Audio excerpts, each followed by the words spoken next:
ঠিক আছে, আসসালামু আলাইকুম। এটা হলো আলকোবারের হাইওয়ে। তো এখানে এই হোটেল অবস্থা। আলকোবারের হাইওয়েতে 1 সেকেন্ডের জন্য বা 2 সেকেন্ডের জন্য গাড়ি এরিয়া নেয়। কেউ যদি মনে করে যে এই রুট দিয়ে পাস হবে তাহলে এটা বোকামি হবে।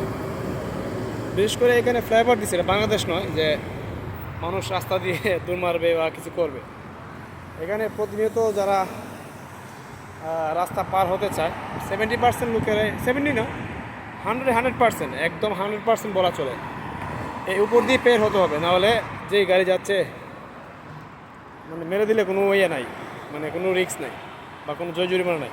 তো এটাই হলো আমাদের সিস্টেম। এটা হলো সৌদি আরব আর আমাদের হলো বাংলাদেশ। তো আসলে আমাদের অনেক সিস্টেম আপডেট দিতে হবে, তাছাড়া কিছু করার নেই। এখানে আইন মানতে হবে, আইন না মানা ছাড়া কোনো উপায় নাই। আপনি আইন মানতে হবে, যেই হোক, মন্ত্রী ছেলে হোক, এমপির ছেলে হোক বা প্রিন্স সালমানই হোক, সৌদি গভর্নমেন্টের আইন মানতে হবে। ঠিক আছে, এটা হলো সিলভার টাওয়ার। ব্যাংক ছিল আগে, এখানে ব্যাংক নাই। এই হলো এখানের নাজারা, মানে ভিউ অত্যন্ত সুন্দর। আপনি আইন মানতে হবে, আর এখানে সিসিটিভিও লাগাই ফেলে রাখছে।